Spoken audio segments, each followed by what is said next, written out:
connect them to any of these work-at-home scams.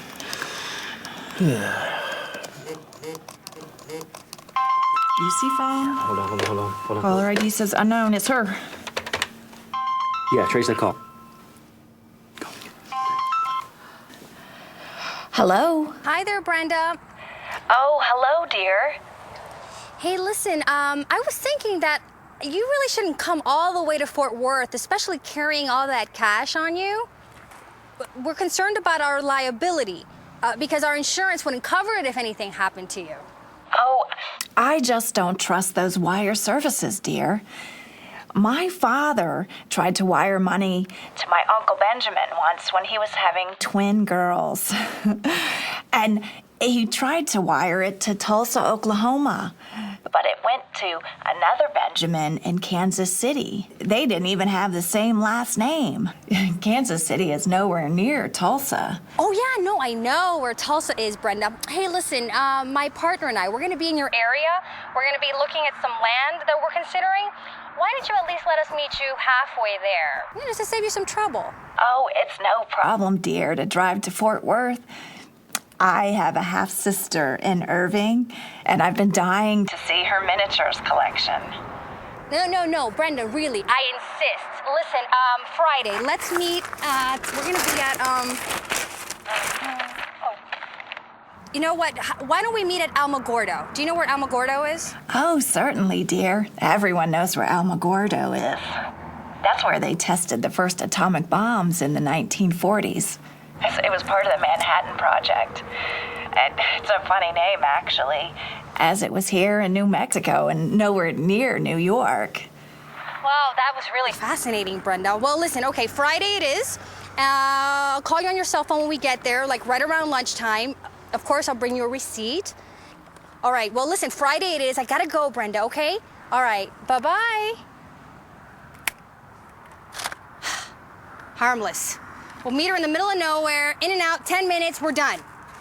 Less if I can get her to shut up for 5 seconds. Cake. I still don't like it.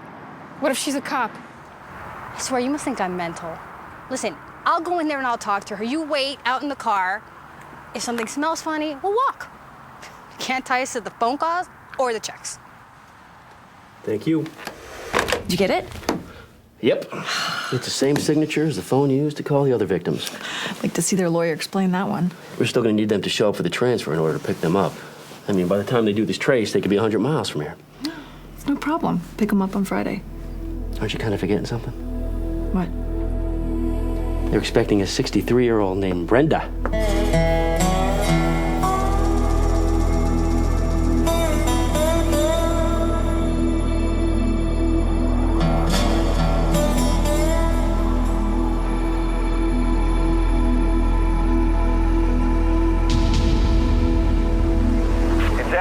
Look sharp, everyone.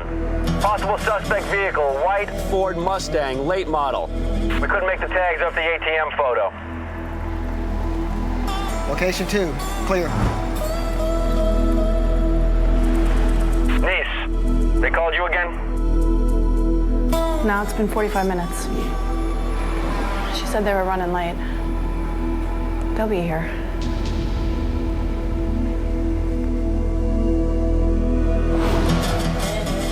Female suspect approaching on the east side of the street. No sign of a partner. Bingo.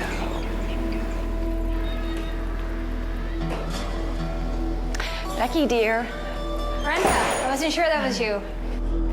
Oh, sorry, we're running late. It took a little longer to tour the property. Oh, that's fine, dear. I've just been sitting here enjoying my tea and reading up on the history of this wonderful little town. Did you know that Robert Oppenheimer was almost convicted of being a traitor and a spy? Can you imagine? You look a lot younger than I expected. Oh, you're sweet, dear. Okay. Thelma's getting nervous. I don't think she's buying niece's makeup. Find Louise, fast.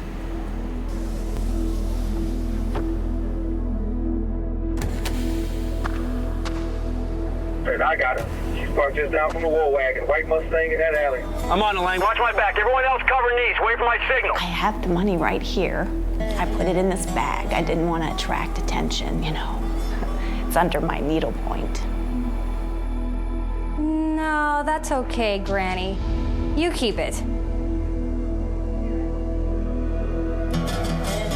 Veronica, you're under arrest! No! This is complete crap! I didn't even touch that money!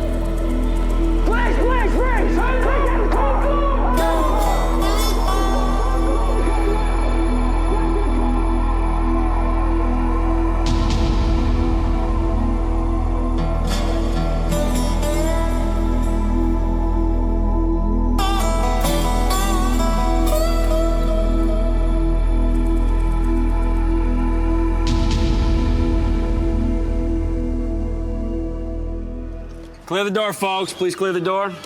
Thank you. Listen, everybody, thanks for your help. I need everybody outside. There's nothing else to see here. Thank you very much. Get up. Howie, it's all yours. Have a nice day. Did you have any trouble with her friend? Nah. She's already trying to pin the entire scam on Becky and her boyfriend. Yeah, she didn't take the bait. She's got several of the phony checks in her purse. Yeah? Well, we're still going through the car, but so far, we got lots of fake checks, prepaid cell phones, and your little friend Derek's gonna have a field day with the laptops. Oh yeah, we got a whole lot of love letters from Mikey the printer. Can't wait to send the Miami team in there. Did you recover any of the victims' money? Not a whole lot. About $8 grand on them. A whole lot of neat toys and swag from a shopping spree or two. Yeah, well, at least they're off the street. Yeah, this time they're all looking at 10 to 20 for mail fraud.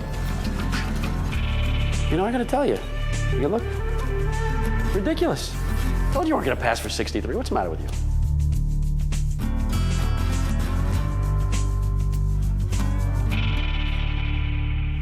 Thanks to some solid police work and the efforts of the Technical Services Division, these two high-tech crooks are behind bars. Unfortunately, there are hundreds more of them out there, operating these scams from around the world. Remember, on the internet, these crooks can pretend to be anyone that they want. Often they construct elaborate fronts to make them seem legitimate. Fake websites, phony pictures, even references that can vouch for them. We refer to this as the anonymity of the internet. But don't be fooled. There are very few legitimate jobs that allow you to work from your home, and none that involve processing checks or money orders. To avoid falling into these traps, remember these important tips. Number 1, never accept a check or money order for payment for any items if the check is greater than the amount owed to you. These so-called overpayment scams seem like a ticket to easy money, but usually leave the victim with an overdrawn account and empty pockets. Number 2, just because your ATM or bank statement says funds available doesn't mean that the check is actually cleared. By law, banks must make funds available to you in a few days. After that, you can access the funds, but the check may not clear for weeks. Until the check does clear, you're legally responsible for the deposit as well as any funds that you withdraw. Number 3, many lottery or sweepstakes frauds involve counterfeit checks. You receive a check for a portion of your winnings and are told to deposit it. You're then instructed to use a portion of these monies to pay for taxes or fees, with a promise of even bigger winnings to come. Don't buy it. It may seem like easy money, but it'll cost you big in the end. And lastly, don't forget your good common sense. If something sounds too good to be true, it probably is. There are no get-rich-quick schemes, and you can be sure that no one needs your help to transfer millions of dollars into or out of their country. Cops call these types of scams 419 fraud. They've been around for years, only now they've been updated for the information age. Play it safe and log off on these fake check scams. For more information on how to avoid counterfeit check fraud, visit our website at www.fakechecks.org.